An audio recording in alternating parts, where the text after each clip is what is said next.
بسم الله الرحمن الرحيم. الحمد لله رب العالمين، وصلى الله وسلم على نبينا محمد وعلى آله وأصحابه أجمعين. أما بعد، إخوتي في الله، السلام عليكم ورحمة الله وبركاته.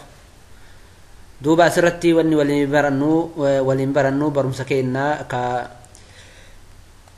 جلق من يجودا الركاتا ويندو اتفقنو يوكان اوبريتنج سيستمي كينا اتفقنو ويندو تربا اتفقنو والبرسيفنا يجو كان هججو داف درسو كمبيوتر كينا فايا قباچو ارغبيني في سي دي رومين إسا يوكان من سيدين كيسا قلتو نقاته دي في دي ندبسو إسا ارغبيني مبودا دي في دي سغنتا ويندو تربا قبدو كيسا كاهودان بودا كانا كمبيوتر كينا ريستارت غونا يجو ريستارت يجون شوفني ديبسنا يرو اني نو ديبو كانا بكا اف كدلما جدو irratti rukutuudhaan yookaan F9 jedhu irratti rukutuudhaan yoo HP tahe yoo Toshiba fi Dell ka ta'u taate garii F2 tuqanii garii F12 bakka jedhu irra so'inee gadi qabna.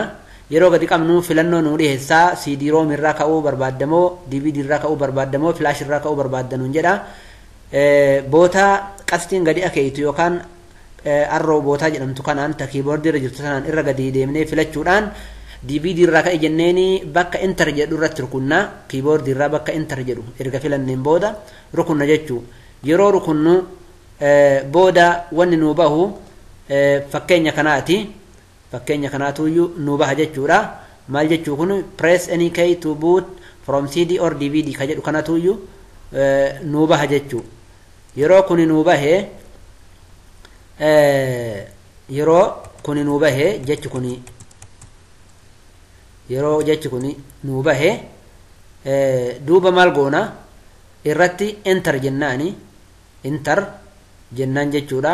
yeroo enter jenneen akkanatti nu jalqaba jechuu. maal jedha window is loading file ka jedhu kana nu jalqaba jechuu. duuba yoo inni kana nu jalqabe kana gadi geessa. yeroo inni kana gadi geesse kanatu nu dhufa jechuu. kanatu nu dhufa duuba kanatu nu dhufa. yeroo kuni nu dhufe maal jedha window torbaa waan barbaaddu keessaa filadhu nuun jedha. lugaa filachuu yoo barbaanne asirratti rukunnaa. bakka kana irratti rukutuudhaan arabiffaa fi ingiliffaa ka fedhe keessaa filannaa. kanallee hundaayyuu filannee booda sanii bakka next jedhu kana irratti rukunna jechuu. booda kana irratti rukunnee geessinee booda kanatu nu dhufa akkatti nu dhufa. kuni maal jechuudha window kee torban akkaataa itti feenu jechuudha. suni akkami install now bakka jedhu kanarratti tasbiitul aan jedha afaan arabaatiin. bakka kanarratti rukunna jechuu. bakka kanarratti rukunna jechuu. kana rukunnee yoo geessine kanatu nu dhufa maal jechuudha setup is starting jechuudha. setup starting ka jedhu kanatu nu dhufa jechuu. duuba yoo kuni nu dhufe ni laalla bakkeen akkanaa kun yoo nu dhufe ammas ka itti aanu kanatu nu dhufa jechuudha. kuni maal jechuudha waliigaltee akkaataa itti waliigaltee Microsoftiiti. duuba bakka accept the license terms jedhu kanarratti rukutuudhaan accept bakka jedhu kanarratti uwaafiq ala shuruut jechuudha afaan arabaatiin. isarratti yoo nu dhufe kuni kompiitara keenya gubbaarratti yoo kana agarre bakka san irratti tiikii goone yookaan ammoo alaamaa irratti godhuudhaan keessa rukunnee bokkitee xiqqoo saaxinii fakkaatu san keessatti rukutuudhaan sanduuqa san keessatti booda sani deemnee next bakka jedhu kanarratti rukunna jechuu. next bakka jedhu kanarratti rukunna jechuu. yoo kanarratti rukunnu maaltu nu dhufa booda kanatu nu dhufa. yoo kuni nu dhufe maal jechuudha kuni akkaataa window keenya itti fe'annu kanu barbaannu update godhuu barbaadamoo ka jiru fe'uu barbaadda jechuudha.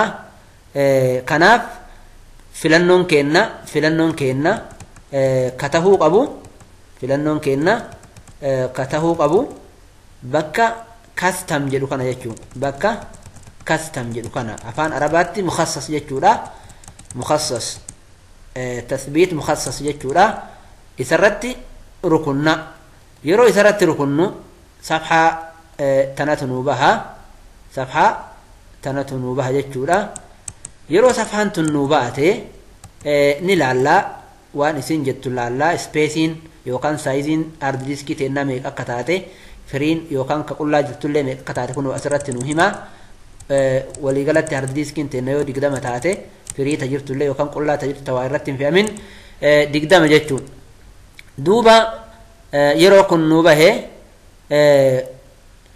diskii irratti fe'uu barbaannu san irratti akkanatti selekti goone yookaan gurraachessine yookaan yeroo takka irratti gadi rukutuudhaan booda sanii asirratti dhufnee drive options yookaan advanced bakka jedhu kanarratti rukunna jechuu yeroo nu kanarratti rukunnu maaliif jennaan wanni hedduun haanuu bahuu fi hardiiskiidhaan hedduun haanuu baatuuf isarratti rukunnaa booda next jennaan jechuudha yookaan next illeen odoo hin dhufin dura yoo hardiiskanni nuu dhufte homaa rakkoon qabu jechuu homaa rakkoon qabu jechuudha booda yoo kun nuu dhufe kanatu itti nu aanaa hardiiskiidhaan teenna hedduutu dhufa jechuu hardiiskiidhaan teenna hedduutu dhufa bakka delete jedhu jira bakka refresh jedhu delete jedhu format jedhu new bakka jedhuu fi akkuma san load driver bakka jedhuu fi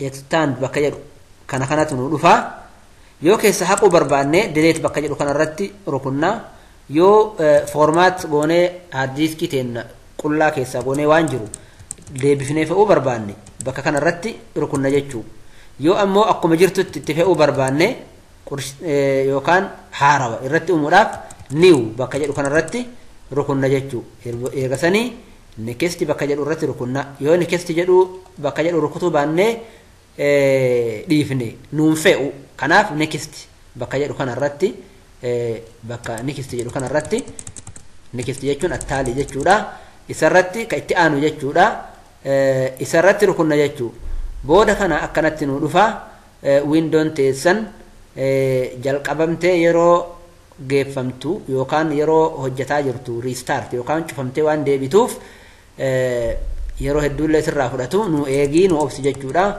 akkanatti nu jalqaba jechuu booda kana ka duraa kana geessee ka boodaa kanallee geessee akkanatti haala itti fufu nuti nima cal'ifnaa ni eeyna yoo buna qabaanne yookaan shaayii qabaanne of bira keennee dhuyna yoo inni nu geesse akkanatti nu dhufa jechuu windoon akkanatti nu dhufa jechuudha maal jechuu starting windows jedha starting windows bakka jedhu kanatu akkatti nu dhufa jechuu yoo akkatti nu dhufe kanatti aansuudhaan duuba set up with starting service ka jedhu kanarratti hin laalla akkuma reefu jenne kanatu nu dhufa hin ariifannu yoo kun nu dhufee geesse booda maaltu itti aana kanattu itti aana jechuun setup will continue after restarting your computer ka jedhu kanarratti nu dhufa yoo cufee deebise itti fufaa windoon kee ka jedhu kanatu nu dhufa jechuudha yoo kun nu dhufellee numa laalla wanni nuti hojjennu hin jiru duuba isatti aansuudhaan ammas deebi'ee starting window ka jedhu kanatu dhufa starting window jedha duuba achirraan fakkeenya akkanaa kanatu nu dhufa jechuun setup is preparing your computer for first use ka jedhu yeroo duraatiif jalqabaaf setupiin computer kee hojjetaa jiran jechuu isaati duuba ni eeyna kunis yoo sute kanatu itti aana jechuudha window professional kanarratti bakka tanatti kunoo bakka tanatti maqaa keenna barreessina jechuu fakkeenyaaf maqaa yoo kenna yoo kana ta'e hin barreessina maqaan computer kennaallee akkana tahaa booda next bakka jedhu kanarratti to'ina next bakka jedhu kanarratti rukunna jechuu erga kana rukunnee katti nu aanu kana bakka tanatti ammas passwordii katabna yoo passwordii irraa itti godhachuu ka barbaannu taate kalammataa kanatti illee paaswordii deebifna jechuu retype your password ka jedhu kana irratti illee paaswordii asteetti barreessine san asteetti deebifne barreessina.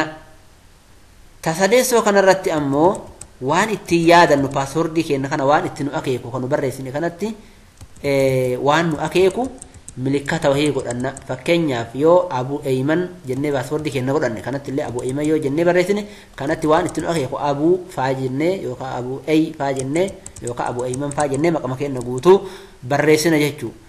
Erga sanii next bakka jedhu kana irratti rukunnaa bakka next jedhu kana irratti rukunna jechuu. Kana yoo rukunnee geessine akkuma san kanatu nu dhufaa asirratti yoo CD aslii ka qabaannu taate serial numberii kenna asirratti barreessinaa. Yoo CD'n nu bira kan jirre taate ammoo crack goonee bakka tana bootaa inni itti X maree kana sah akka jedhu godhuudhaaf crack itti fayyadamna jechuudha. Booda kana next bakka jedhu kana rukunna. Erga kana next kana yoo rukunne wanni nu dhufu kana use recommended ka jedhu kana irratti rukunna ammas yookaan ammoo ask me later bakka jedhu kana irratti rukunna. Ask me later bakka jedhu irratti rukunna. Booda sanii akkanatti nu dhufa bakkiteen sa'aalleen keessa jirtu guyyaalleen keessa jiru yeroon waan hunduu manxiqaan gartanii yookaan naannoon sa'aan nuti itti fayyadamnullee ka jiru asirratti nu dhufa jechuudha. Sa'atii teena ni sirreessinaa biyya teena ta'itti lakkoofsa wannoolleen sirreessinaa. Booda next jennaan jechuudha. Booda next jennaani erga next jenneen akkatti nu dhufa home network itti fayyadamuu barbaannu irratti yookaan home network fayyadamna yookaan public network ka jedhu kana irratti rukunna jechuu. Kana yoo rukunnee jenne garuu ani ka isinii filadhu public network ka jedhu kana isinii filadha. Isarratti yoo rukunneetiin hin geessine kanatu nu dhufa window professionaliin kee sirreessaa jira kompiitara keenuun jedha. Akkanatti nu dhufa jechuu. Kun yoo akkanatti nu dhufee geesse ka itti aanu kana welcome ka jedhu kana kunoo baga nagahaan dhuftan marhaban nuun jedhaa jira jechuu. Marhaban nuun jedhaa jira jechuu. Duuba yoo inni akkana nuun jedhe ka itti aanu kunoo geessee jira. Windoon teenna fe'amtee geeffamtee jirti jechuu. Duuba windoon teenna akkanatti fe'amtee yoo nu geeffamte qoxuwaan itti aantu yookaan ka itti aanu hagam akka active guyyaan nu godhame as jalatti laallaa. Booda asirratti waan silaa barbaachisu install godhannaa default mode isaa akka kanaan windoon keenya nu suta jechuudha. Akka kanaan windoon keenya nu suta jechuudha. Achiin booda bakka start jedhu kana rukutuudhaan kompiitara my computer bakka jedhu filannee my computerii keenya irratti rukunnee banannaa. Haala kanaan hojiin window nu suta jechuudha. Rabbii warra khayriidhaaf itti fayyadamuun haa taasisu. Haga yeroo biraa barumsa biraatiin wal garrutti نجحت ترى وصلى الله وسلم على سيدنا محمد وعلى آله وأصحابه أجمعين والسلام عليكم ورحمة الله وبركاته.